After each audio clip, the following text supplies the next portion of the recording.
하늘에 계신 우리 아버지여, 이름이 거룩히 여김을 받으시오며 나라가 임하시오며 뜻이 하늘에서 이루어진 것 같이 땅에서도 이루어지이다.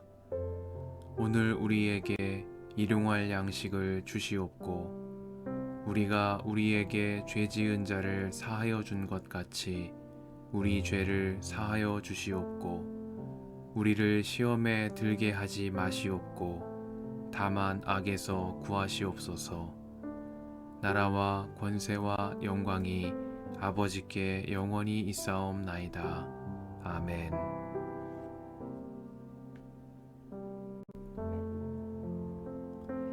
이런 일이 일어난 뒤에 다윗이 주님께 제가 유다에 있는 성읍으로 올라가도 됩니까? 하고 여쭈었다. 주님께서 그에게 올라가라고 하셨다. 다윗이 다시 여쭈었다. 어느 성읍으로 올라가야 합니까? 주님께서 헤브론으로 올라가라고 알려주셨다. 그리하여 다윗이 그곳으로 올라갔고 그의 두 아내 이스라엘 여인 아히노함과 갈멜 사람 나발의 아내였던 아비가일도 함께 올라갔다. 다윗은 자기의 부하들과 그들의 온 가족을 데리고 함께 올라가서 헤브론의 여러 성읍에서 살도록 하였다. 유다 사람들이 찾아와서 그곳에서 다윗에게 기름을 부어서 유다 사람의 왕으로 삼았다. 사울을 장사 지낸 사람들이 길르앗의 야베스 사람들이라는 소식이 다윗에게 전해지니 다윗이 길르앗의 야베스 주민에게 사절을 보내어서 그들에게 이와 같이 전하였다. 야베스 주민 여러분이 사울 왕의 장례를 잘 치러서 왕에게 의리를 지켰으니 주님께서 여러분에게 복을 주시기 바랍니다. 여러분이 그러한 일을 하였으니 이제는 주님께서 여러분을 친절과 성실로 대하여 주시기를 바랍니다. 나도 여러분을 잘 대접하겠습니다. 비록 여러분의 왕 사울 임금님은 세상을 떠나셨으나 유다 사람이 나에게 기름을 부어서 왕으로 삼았으니 여러분은 이제 낙심하지 말고 용기를 내기를 바랍니다. 넬의 아들 아브넬은 사울의 군대 사령관인데 그가 사울의 아들 이스보셋을 데리고 마하나임으로 건너갔다. 거기에서 그는 이스보셋을 왕으로 삼아서 길르앗과 아술과 이스라엘과 에브라임과 베냐민과 온 이스라엘을 다스리게 하였다. 사울의 아들 이스보셋은 이스라엘의 왕이 될 때에 40살이었다. 그는 2해 동안 다스렸다. 유다 족속은 다윗을 따랐는데 다윗이 유다 족속의 왕으로 헤브론에서 다스린 기간은 7해 6달이다. 어느 날 넬의 아들 아브넬이 사울의 아들 이스보셋의 부하들을 거느리고 마하나임을 떠나 기브온으로 갔다. 스루야의 아들 요압도 다윗의 부하들을 거느리고 나서서 두 장군이 기브온 연못을 사이에 두고 서로 맞붙게 되었다. 한편은 연못의 이쪽에 또 한편은 연못의 저쪽에 진을 쳤다. 그때 아브넬이 요압에게 이런 제안을 하였다. 젊은이들을 내세워서 우리 앞에서 겨루게 합시다. 요압도 그렇게 하자고 찬성하였다. 젊은이들이 일어나서 일정한 수대로 나아갔는데 사울의 아들 이스보셋 쪽에서는 베냐민 사람 12명이 나왔고 다윗의 부하들 가운데서도 12명이 나왔다. 그들은 서로 상대편 사람의 머리카락을 거머쥐고 똑같이 상대편 사람의 옆구리를 칼로 찔러서 모두 함께 쓰러져 죽었다. 그래서 기브온에 있는 그곳을 헬갓 핫수림, 곧 칼의 벌판이라고 부른다. 그날의 싸움은 가장 치열하게 번져나갔고 결국 아브넬이 거느린 이스라엘 군대가 다윗의 군대에게 졌다. 마침 그곳에는 수르야의 세 아들 요압과 아비새와 아사헬이 있었는데 아사헬은 들에 사는 노루처럼 다른 박질을 잘하였다. 아사헬이 아브넬을 뒤쫓기 시작하여 오른쪽으로나 왼쪽으로 빗나가지 아니하고 아브넬만을 바싹 뒤쫓았다. 아브넬이 뒤를 돌아보면서 아사헬 바로 너였구나 하고 말하니 아사헬이 그래 바로 나다 하고 말하였다. 그러자 아브넬이 그를 타일렀다.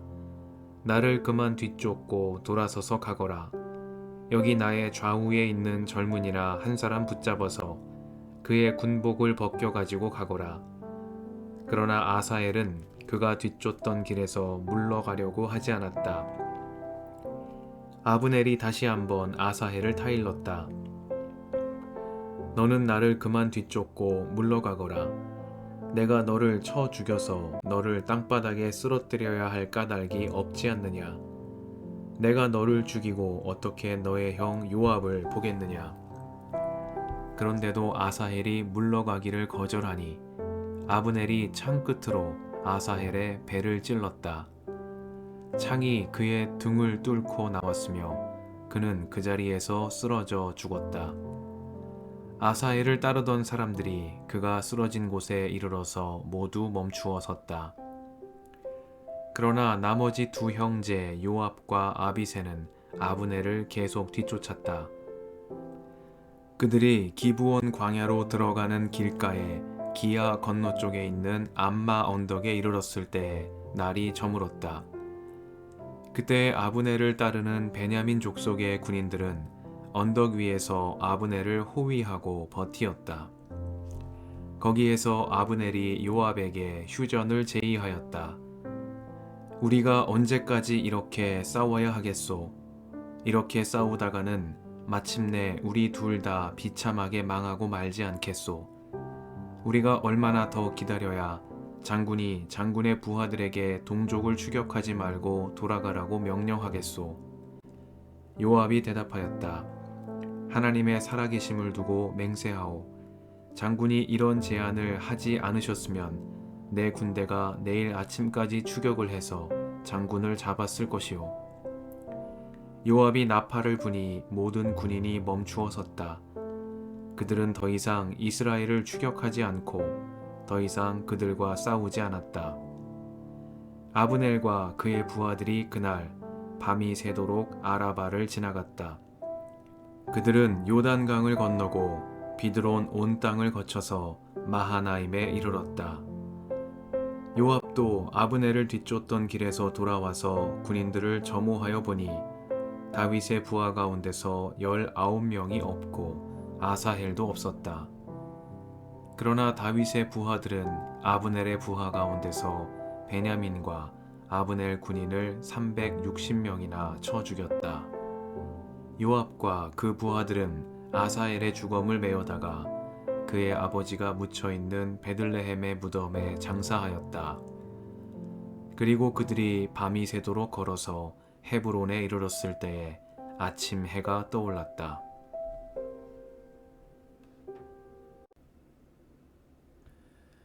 주님의 은총과 평화가 이 저녁에 여러분과 함께 하시길 빕니다. 이런 일이 일어난 뒤에 다윗이 주님께 제가 유다에 있는 성읍으로 올라가도 됩니까? 하고 여쭈었다. 주님께서 그에게 올라가라고 하셨다. 다윗이 다시 여쭈었다. 어느 성읍으로 올라가야 합니까? 주님께서 헤브론으로 올라가라고 알려주셨다. 그리하여 다윗이 그곳으로 올라갔고 그의 두 아내 이스르엘 여인 아히노함과 갈멜 사람 나발의 아내였던 아비가일도 함께 올라갔다. 말씀 앞에서 성령의 인도하심과 지혜를 구합니다.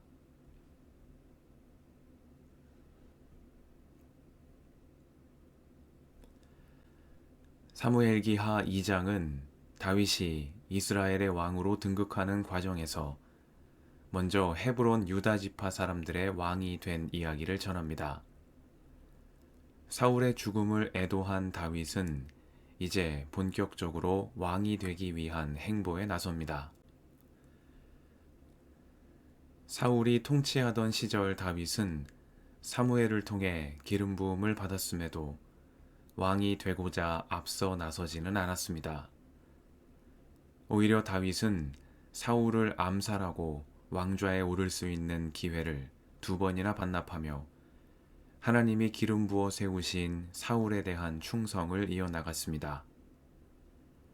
그러나 이제 사울에 대한 애도를 마친 다윗은 앞선 모습들과는 달리 이스라엘의 왕이 되기 위한 적극적이며 전략적인 행동에 나섭니다. 다윗은 먼저 블레셋의 시글락에서 헤브론으로 근거지를 옮기고 그곳에서 유다 사람들의 왕이 되었습니다. 유다 지파의 왕이 된 다윗은 마하나임에 잔존하는 사울 왕조의 영향력을 제거하기 위한 싸움에 나서는 한편 사울의 든든한 지지 기반이었던 길르앗 야베스 주민들의 마음을 돌리기 위한 행동에 나서기도 했습니다. 사울이 살아있을 때에는 그의 추격을 피해 다니기만 하던 다윗이 이제 통일 왕국의 기틀을 다지기 위한 적극적이고 전략적인 행동에 나선 것입니다. 그러나 다윗은 이러한 정치적 행보의 모든 과정에서 하나님의 뜻을 먼저 여쭙고 행동하는 겸손한 왕의 모습을 보이고 있습니다. 이 역시도 다윗의 달라진 모습입니다. 사울을 피해 노브로 제사장 아히멜렉을 찾아갔던 시절에 다윗은 자신의 앞날을 하나님께 의탁하지 않았습니다. 그는 오로지 자신의 계획과 전략을 의지했습니다. 그러나 골리앗의 칼을 들고 블레셋으로 망명하려던 시도가 실패하고 아둘람 굴로 피신해 거기에서 가난하고 억눌린 이들의 지도자로 지내는 동안 다윗은 하나님의 뜻에 따라 움직이는 사람으로 점차 변화되어 갔습니다. 인간적인 실패의 경험과 자기 힘만으로는 감당하기 벅찬 소외된 이들의 지도자로 살아가는 삶이 다윗으로 하여금 더 크신 하나님을 향해 눈을 돌리게 만든 계기가 된 것입니다. 이렇게 사울의 추격을 피해 광야와 이방 땅에서 여러 시련과 마주하는 가운데 다윗은 하나님을 더욱 굳게 의지하는 그의 삶의 원칙과 태도를 갖게 되었습니다. 시글락을 떠나 헤브론에 있는 유다의 성읍으로 올 때에도 다윗이 하나님께 먼저 여쭙고 행동한 오늘 말씀은 하나님을 굳게 의지한 삶이 다윗의 원칙과 태도로 자리 잡았음을 보여주고 있습니다. 이렇게 다윗은 하나님의 인도하심을 따라가며 점차 세력을 키워나갔습니다. 한편 사무엘기하 2장은 사울의 아들 이스보셋이 마하나임으로 건너가 거기에서 이스라엘의 왕이 되었다고 전합니다. 사울이 죽은 이후 다윗이 곧장 이스라엘의 왕이 된 것은 아니라는 말씀입니다. 이스보셋은 여기에서 처음 등장하는 인물입니다. 사무엘기상의 마지막 장인 31장은 사울이 그의 세 아들 요나단과 아비나답과 말기수아와 함께 죽음을 맞이하는 장면으로 끝맺음 됩니다. 사울 왕조의 정통성을 상징하는 인물들이 모두 최후를 맞이함으로써 사울 왕조가 막을 내린 것입니다. 사울에게 이스보셋이라는 아들이 있었다는 사실은 지금껏 언급된 바가 없습니다. 그런데 사무엘기하 2장은 이스보셋이라는 낯선 인물의 등장과 더불어 막을 내린 줄 알았던 사울 왕조가 마하나임에서 명맥을 유지하고 있는 모습을 전하고 있습니다.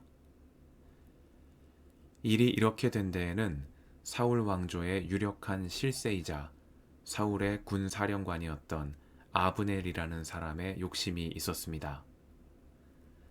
사울의 충신이었던 아브넬은 사울의 세 아들의 죽음 이후 이스보셋이라는 인물을 꼭두각시로 앞세워 사울 왕조의 명맥을 이어가며 계속해서 권세를 누리기 원했습니다. 이에 아브넬은 아직 사울의 영향력이 남아있는 지역들을 기반으로 이스보셋을 사울의 뒤를 잇는 왕으로 세웠습니다. 하나님께서 기름 부어 세우신 다윗이 사울을 이어 이스라엘의 왕이 되어야 했지만 아브넬의 왜곡된 충심과 욕심이 이를 가로막은 것입니다. 결국 이스라엘은 마하나임에 있는 이스보셋의 이스라엘과 헤브론에 있는 다윗의 유다 왕국으로 분열되어 다툼을 벌여야 했습니다. 사울의 죽음에 대한 애도 이후 순조로울 수 있었던 다윗의 왕위 계승 과정이 아브넬의 욕심과 고집으로 인해 무고한 젊은이들이 피를 흘리는 동족간 소모전이 되어버린 것입니다. 이처럼 사무엘기하 2장은 하나님 앞에서 행하는 다윗의 겸손과 이스보셋을 앞세워 자기 뜻을 펼치려는 아브넬의 완고함을 대조적으로 보여줍니다. 아브넬은 사울의 충신을 자처한 사람이었습니다. 그러나 그는 하나님 앞에서 충성되게 행한 사람은 아니었습니다. 그렇기에 아브넬의 행동은 이스라엘의 다툼과 분열을 가져오는 원인이 되었습니다. 그러나 다윗은 먼저 하나님께 충성한 사람이었습니다.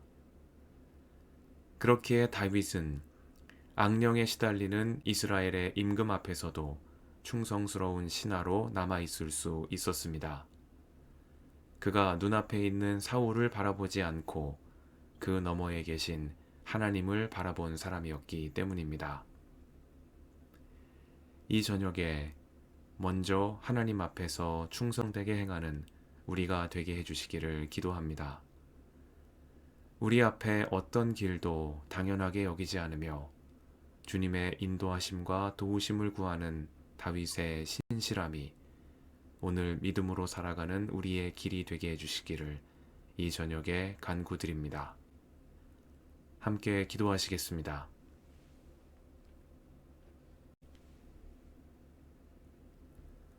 주님, 오늘도 이 저녁을 허락하시니 감사합니다. 우리의 어떤 길도 당연하게 여기지 않으며 삶의 모든 여정에서 주님의 인도하심과 도우심을 구하며 살아가는 저희가 되게 하옵소서. 우리의 길과 진리와 생명이신 예수님의 이름으로 기도드립니다. 아멘.